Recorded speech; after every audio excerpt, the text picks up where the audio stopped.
especially if they're low vision, or the seniors working on black paper works really well, unless they have a black tablecloth, because then they paint all the way across the because I've seen that too. This is a young man that, and I have to tell you the story first. This is a young man, and I first met Nicholas at the regional school, and he was born profoundly deaf. He also had a learning disability, so which means he hadn't learned to sign. So I was fascinated. The teacher said, "Let me show you his file." The way he communicated was drawing everything. So when a teacher says at the end of the week, you know, on Monday, what did you do this weekend? And most kids raise their hands. He would draw his mom getting her hair done. And in the picture, you would also see her hair being blow dry. I mean, it was all the levels of depth. And so, and then if he was going to McDonald's, he would draw a Happy Meal, and then he'd draw which Nintendo he wanted. So the first time I sat down to paint with him, they said he's OCD. He only will use green crayon. So they said, good luck with this. And so they're all watching me. So I sat there and I started drawing with him. And then, you know, it has to be green. And then if he didn't like something I was doing, he'd look at me and go, you know, like, shut up, like right in my face. So you can read that real loud and clear. And the teacher said, keep going, Nancy. He's fascinated watching you draw. This is one of our early lessons. You see we did a lot of green. But we broke the boundaries and we started going past. Usually when I teach, I will draw something and then I'll paint it about halfway, and I'll stop and let the children or the students finish whatever color palette they want. He'd sit there and look at me like, because he would paint exactly everything I did, and he'd wait for the next cue. So it was fascinating. So talking about collaboration, I'm on this United States Sports Academy art committee there. So sometimes I get a chance to judge art from around the world for competition.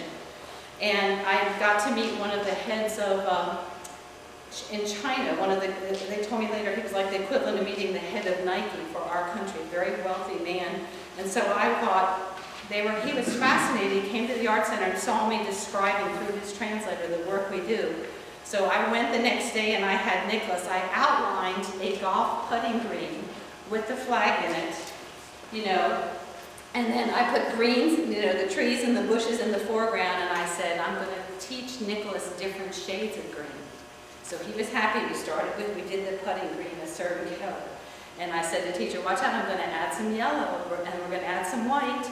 And so he looked at me, and I got this a lot, but every bush we did a different shade of green.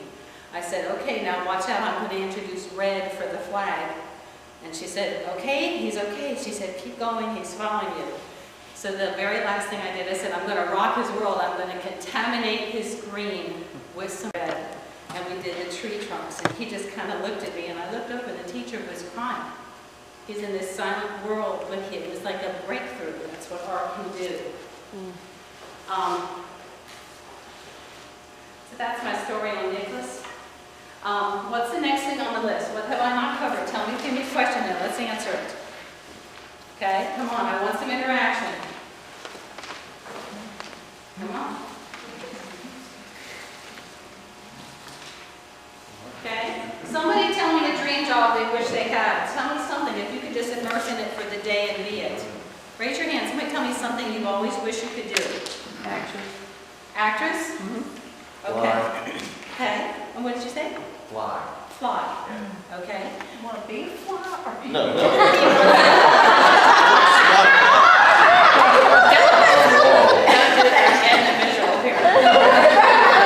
know, I had the hardest time getting rid of corralling the cats. I saw you all with cat ears, you know, and somebody corralling you. Because that's something that, okay, so through the art, we have a wonderful, some of you might know James Hood at the Art Center. He's a sculptor that wanted to be a pilot. And so and I tell the stories off of his art, he wanted to be a pilot, but he found out he was colorblind, couldn't differentiate the instrument pad. So he had to do something else. He became an international communicator for spies. You know, so he went in a whole different direction. But when children are there and see his artwork, and I'll say, remember when we had the Pelicans on parade? James Hood made 5 of them that were World War II planes. He was able to fly through his art. So now sometimes he does busts of the aviators in bronze, It's like you can be whatever you picture you can be through the arts. That's one of the things that I totally believe in. Okay, somebody else tell me something that you wish you could do for a day. Yes? Jazz musician. Jazz musician. Okay. So well, the reason I'm asking you things, because I also have taught the artist way. And so everybody already knows what you can do, or the photography you can do, or the meal you can cook. It's when you take that step out and do something different. So if you want to be a jazz musician, I would say go into some place where nobody knows you and at least sit there and immerse in the music. And if you can start visualizing, because I'm a painter, I believe really big that if you visualize it, it will happen. That's something I teach my students. It's something I personally believe. I didn't know when I took my first painting class and had about 8 paintings done, and I guess I was just really full of myself, or maybe way too confident. But I said, when I have this many done, I'm going to take it to downtown Fairhope, and I'm going to go to this store, Whippy's, when Whippy had this store. I'm just going to go in there and tell her, I want to be in your store. I do kind of folk art like you, and nobody told me don't do it. I went down there, the minute I had my first 8 paintings done, she took most of it. But I think it's because I always visualize it and because I honored my own voice. That's the most important thing. If you learn anything from me tonight, learn your own voice. Like ever since Shelley told me today, the lady with the head injury, when she told me, art is like opening a window. And then I've been thinking recently, I'm not a photographer. Stephen will tell you I'm not a photographer. I take a lot of pictures to document my grants, you know, and sometimes they got dark faces and, you know, but just because I haven't sat still long enough to take his photo class, I don't need to. Ever since Shelley said that, I'm thinking, now if we were going to do portraits of seniors toward the end of their life, I always like it when a photographer comes into a show at the Art Center and they show me a really unique perspective. Show me something that I've never seen before. And show me the emotional reason why you connect with it. Because Shelley said that, I was thinking, I'd like to have a window there. And I would like to have the seniors visualize which side of the window they're on. Are they looking in or are they looking out? You know, it's like whatever the symbols that mean something to you. Half the time, my purse is always full of things, like if I'm at church or at a lecture, I'm making notes because something casual that you might have said right behind me, it becomes one of my sketches, so watch it out. You know, I mean, I really, really do. I have friends that are authors that call me up and they'll read a passage to me, and I'll close my eyes and I'll hear it. I'll really hear it and wait till the video starts playing in my head. And I'll go, oh, that's not a fairy in the garden. Those are little Johnny jump-ups, and they're talking to each other. And at nighttime, when your children go to bed, they're reading that little fairy furniture. Because if somebody reads me a children's book, if it's written well, I start seeing the visuals. One of the best photography shows that I've ever seen at the Art Center that moved me to react and create a body of work in response was when Janet Durans came and did the show. She was a former fashion model who got a chance to become a photographer on the other side of the camera. She got behind the burqa in Afghanistan. Does anybody remember seeing that show? And how big were those, Stephen? Those are gorgeous. Almost life size. Yes, gorgeous, huge images, and every one of them captured the story, whether the burqa was swirling, and she told me the story of how many women were killed because they would cross the street and couldn't hear because of all the flapping cloth. And so I had some gifted fifth graders that came in, and I thought, I want them to feel the emotion of her photography, but how can I make it come alive to them, which is part of my role, which I love. So the room was surrounded with everything from where the children, the girls would go down underground to school and, you know, have stubby little pencils to learn to school secretly. They had all these images, you know, women like in the inside interior of her house finally taking off their burqa. And so what she did was she brought me a burqa. And I had the kids, I told them the story of her powerful images that she presented and the stories behind it. And then I had one of the students put on a burqa and describe what it looked like. So it was like a mesh like this. There was a grid both ways. So the first thing I had them do was I had them all draw themselves. I had them draw their eyes looking through this mesh, both male and female. So they had to draw this, and after they did that, then I had them go study the photographs, and I said, now you're not only looking out, show me now First, they showed me their eyes looking out. I said, now show me you're inside that burqa. What do you see? So they did the mesh again, but they drew what they were seeing through it. Whether it was women, or they were kind of reacting to the photography. So that's what I think powerful, strong images should speak to all of us. It doesn't matter what language you're speaking. It doesn't matter the children that are deaf. One of the great things, Bruce, we had at the regional school, if we're working on the fish, we've done a whole bunch of fish right now, and if we're working on the sea creatures, working on the tar paper, and all of a sudden I thought, I've worked with the kids just long enough because I've worked a lot with Weeks Bay. I love it when somebody comes to me, especially with funding. That always helps. That's really nice.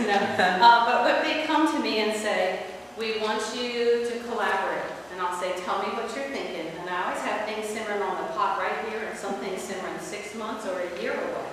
But I have all things in different stages. If they say to me, Nancy, we need to show the estuaries, the powerful, all the different species there, and I'll say, tell me how I can, and I will go immerse myself with the biologist on the boat, in the water, St. Eddie, looking under the microscope. I become the biologist for the day.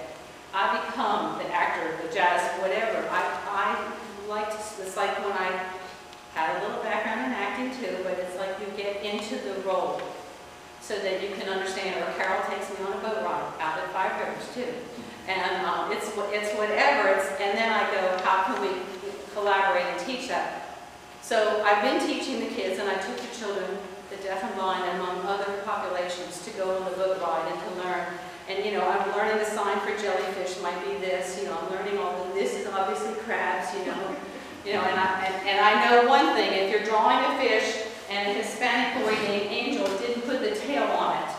Never ever look. I looked at this painting, and I speak kind of Italian sign language. I looked at this painting, and I looked at him, and I went, "Where's the tail?"